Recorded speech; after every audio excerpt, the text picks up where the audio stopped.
exciting events of his life, performing an autopsy on the body of a leprosy patient. His life had certainly taken some dramatic turns from those carefree days growing up in the Kalimalai Highlands. Chapter 2. The Strange Visitors.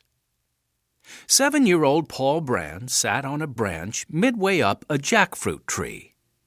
No matter how many times he climbed the tree, he always loved to stop and peer out over the clumps of bamboo at the rolling hills beyond. The hills stretched as far as he could see. Closer to home were the fields where his father showed the hill people how to plant orange trees and sugar cane. As Paul surveyed the countryside from his perch in the tree, a movement caught his eye. Someone, or maybe a group of people, was walking very slowly up the track toward the house. Paul squinted into the sun. There was always a constant procession of visitors who came to the Brands' simple home high in the hill country of southeastern India. Paul knew that his parents, Jesse and Evelyn Brand, were well loved by the local people of the Kali Hills. Paul had lived in the highlands his entire life and had seen thousands of people seek out his parents for all kinds of help and advice. Sometimes people wanted his father to help them with a building or to check on the composition of the bricks he had taught them to make. Other times they wanted Paul's mother to demonstrate one more time how to tuck a baby under a mosquito net at night to greatly increase the child's chance of survival, or to explain why it was necessary to go to all the trouble of walling off a village's water well. Paul knew that this was not the only reason his parents had left their native England to come to the hill country of India.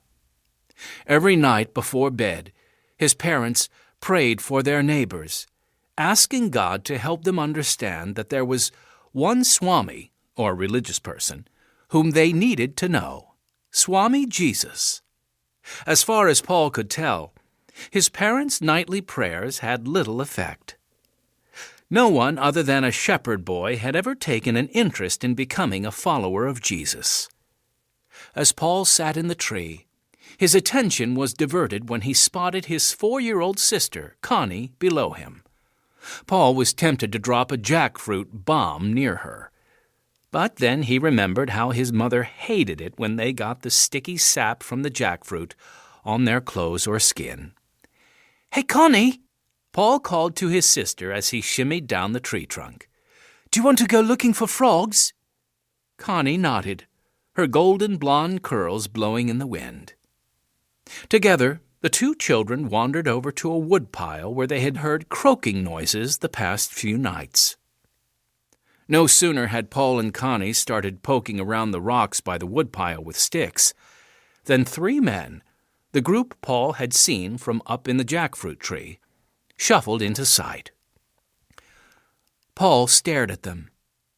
There was something unsettlingly different about these visitors, and Paul strained to figure out what it was.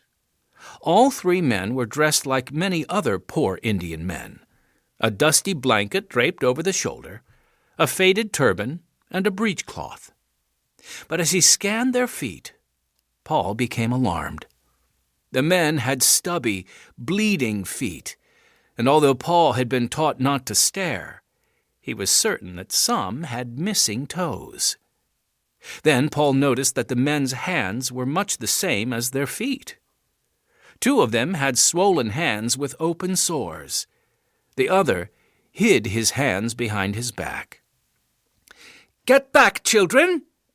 Paul turned to see his mother standing beside them. Her voice was strained and high-pitched. "Paul, run and get your father. Take Constance with you. And don't come back. Stay in the house." Alarmed by the strange urgency in his mother's voice, Paul grabbed Connie by the hand and ran toward the house as he yelled for his father. Jesse Brand came quickly, and Paul watched him hurry toward the 3 visitors. "Come on, Paul. Mommy told us to stay inside," Connie pleaded as she ran up the 4 steps and into the house. Paul shook his head. "You